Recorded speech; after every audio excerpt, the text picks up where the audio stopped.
Em 2003, o Código da Vinci chegou às livrarias como um verdadeiro furacão literário. Misturando suspense, arte, religião e história, Dan Brown conquistou milhões de leitores. O livro prometia revelar segredos milenares ocultos pela Igreja e protegidos por sociedades secretas. Com o selo de baseado em fatos reais, muitos acreditaram estar diante de uma verdade escondida. Logo, o sucesso foi estrondoso, traduções em dezenas de idiomas e adaptação para o cinema. Mas à medida que crescia o fenômeno, também aumentavam as críticas e questionamentos. Acadêmicos, religiosos e escritores começaram a apontar erros históricos e deturpações. Entre eles, Jack Dunn e Jonathan Coe decidiram ir além, investigar a fundo a origem da obra. O resultado foi o livro The Da Vinci Fraud, uma acusação direta ao autor do best-seller. Segundo eles,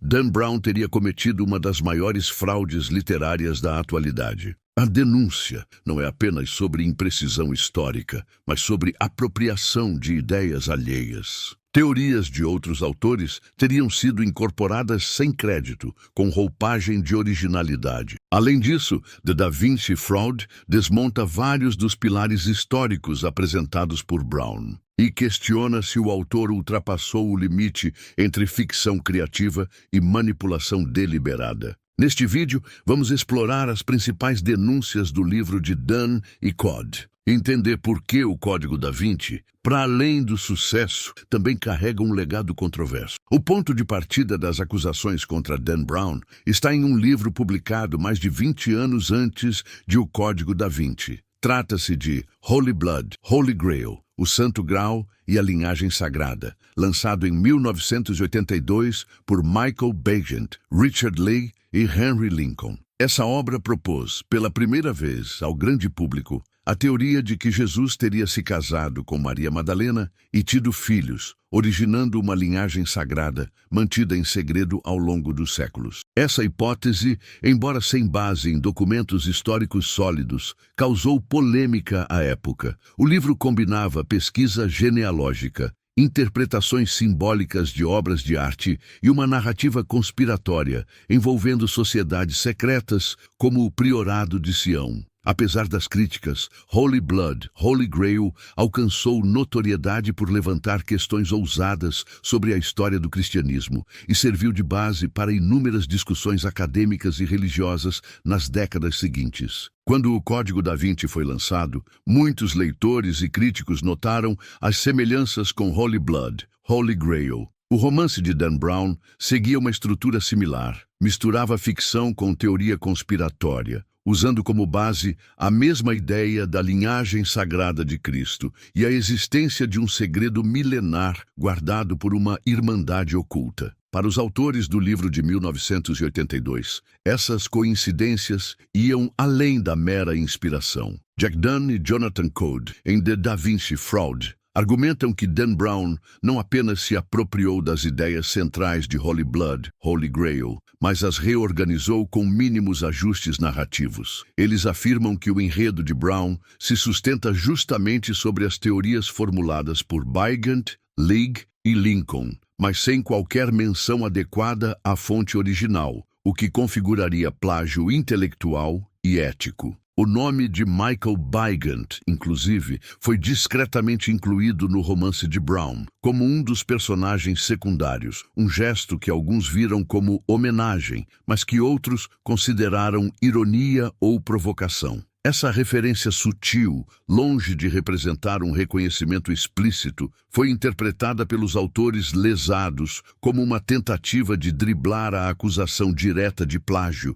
mantendo distância legal, mas não moral. Além disso, Dunn aponta que o próprio estilo de Brown, sua maneira de estruturar capítulos curtos, alternar pontos de vista e usar ganchos conspiratórios, remete à abordagem de Holy Blood, Holy Grail. Embora o romance de Brown seja tecnicamente uma ficção, ele é frequentemente apresentado com uma aura de revelação histórica. No início do livro, há inclusive uma nota afirmando que as organizações, documentos e obras de arte mencionadas são reais, o que, segundo Dunn, induz o leitor ao erro. A acusação vai além da questão estilística ou temática. Os autores de The Da Vinci Fraud defendem que há trechos em que Dan Brown repete quase literalmente descrições e argumentos usados por Weigand e seus colegas. Segundo eles, as teorias do priorado de Sião, a simbologia do Graal e a genealogia dos merovingios são reproduzidas de forma tão fiel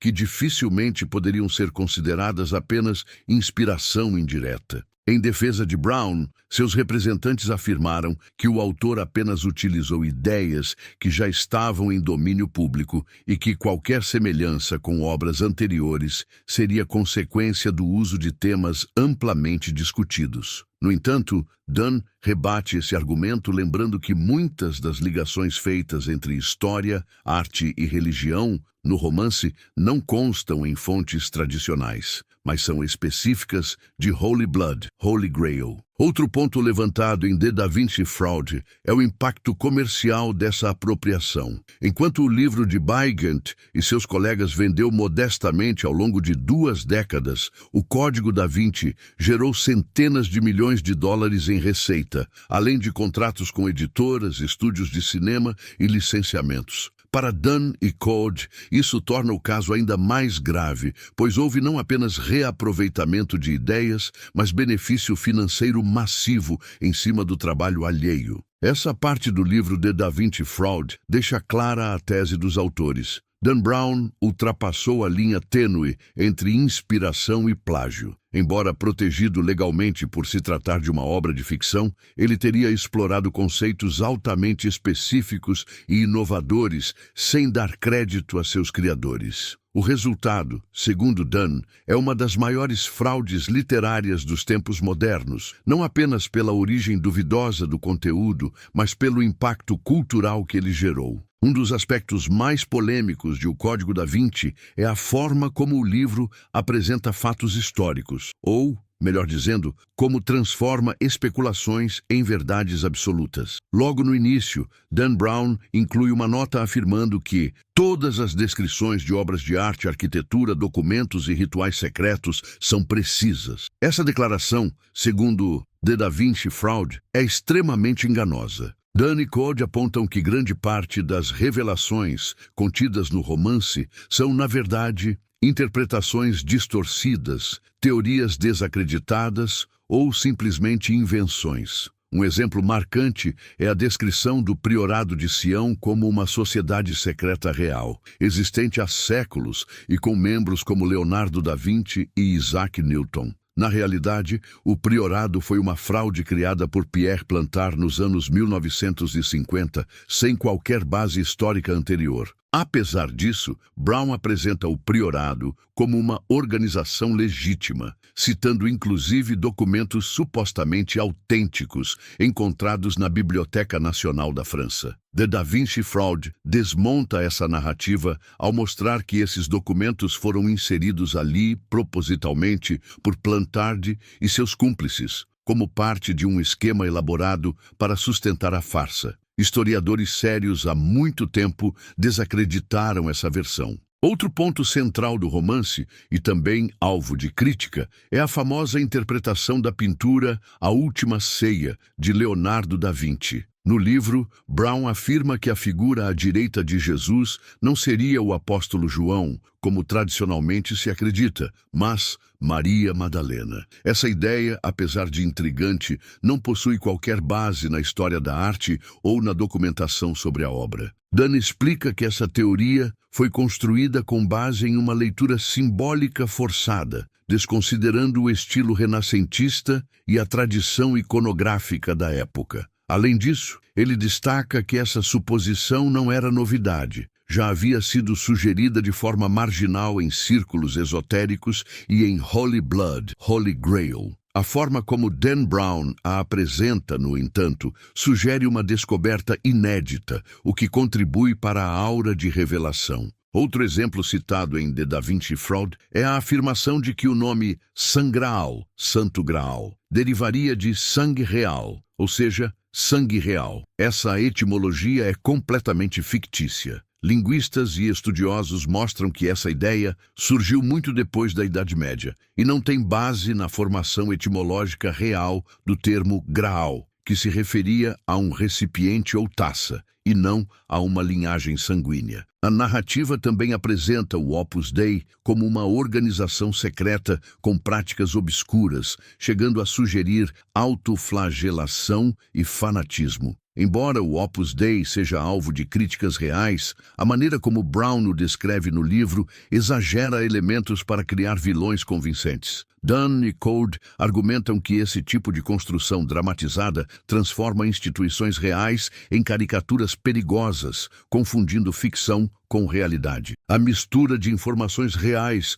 com elementos ficcionais é uma técnica literária legítima, mas The Da Vinci Fraud questiona o uso que Brown faz dessa mistura. Segundo os autores, ele deliberadamente confunde o leitor ao apresentar hipóteses como verdades comprovadas, especialmente quando envolvem temas religiosos sensíveis. Isso contribuiu para o surgimento de mitos e teorias da conspiração em larga escala. Outro problema apontado é a forma como o romance trata a figura de Maria Madalena. Ao longo da história, ela é retratada por Brown como esposa de Jesus, mãe de sua filha e portadora de um evangelho perdido. Embora existam evangelhos apócrifos que mencionam Maria com destaque, não há qualquer evidência histórica ou bíblica de que ela tenha tido um relacionamento conjugal com Jesus. Mesmo assim, essa narrativa passou a ser aceita por muitos como uma revelação factual.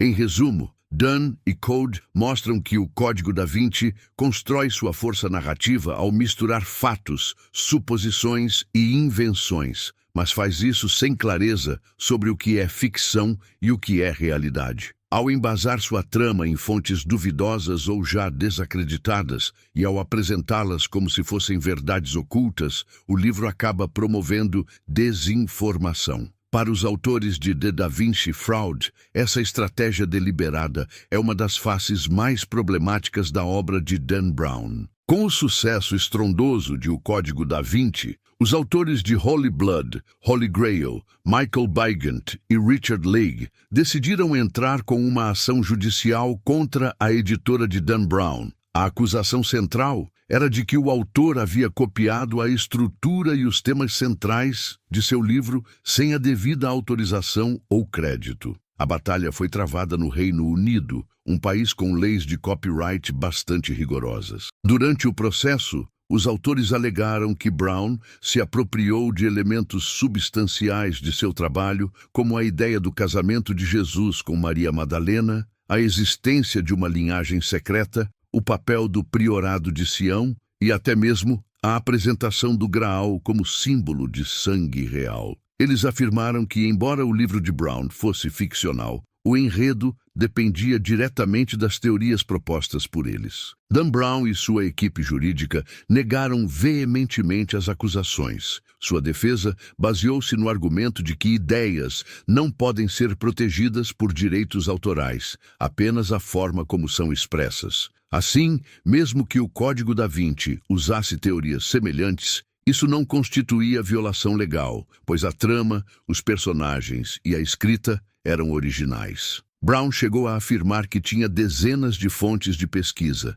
e que Holy Blood, Holy Grail era apenas uma entre muitas. Durante o julgamento, Brown compareceu pessoalmente ao tribunal e enfrentou horas de interrogatório. Em seu depoimento, disse que escreveu o livro com base em ampla pesquisa e que, embora tivesse lido Holy Blood, Holy Grail, não o considerava a fonte principal de sua obra. A promotoria tentou mostrar que Brown e sua esposa, que o ajudava na pesquisa, copiaram passagens e estrutura do livro de Bygant e Leigh. A imprensa acompanhou o julgamento com grande interesse e o caso dividiu opiniões. Enquanto alguns viam a ação como um movimento legítimo em defesa da propriedade intelectual, outros a consideravam uma tentativa de lucrar com o sucesso de Brown.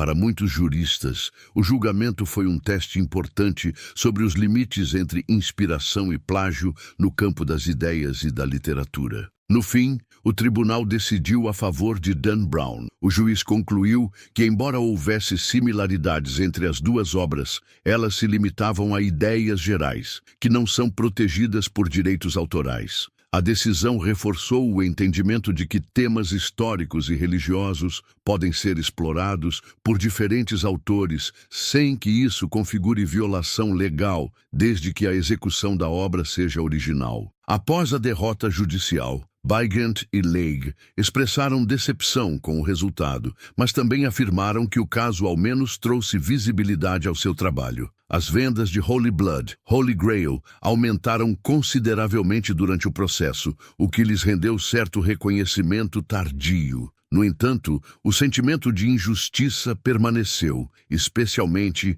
em relação ao crédito intelectual. Dan Brown, por sua vez, saiu fortalecido do embate. O julgamento consolidou ainda mais sua imagem pública como autor de best-sellers, e ele continuou publicando obras na mesma linha como Anjos e Demônios, O Símbolo Perdido e Inferno. A controvérsia, longe de prejudicá-lo, acabou servindo como combustível para seu sucesso comercial contínuo. Para Jack Dunn e Jonathan Coe, no entanto, a questão vai além do aspecto legal. Em The Da Vinci Fraud, eles sustentam que Brown pode ter vencido judicialmente, mas perdeu moralmente. Segundo eles, a estratégia do autor consistiu em usar teorias alheias, reembalá-las com suspense e estética pop e lucrar com isso, tudo sob o pretexto de ficção e liberdade criativa. Essa parte da história mostra que a fronteira entre plágio e inspiração é mais complexa do que parece.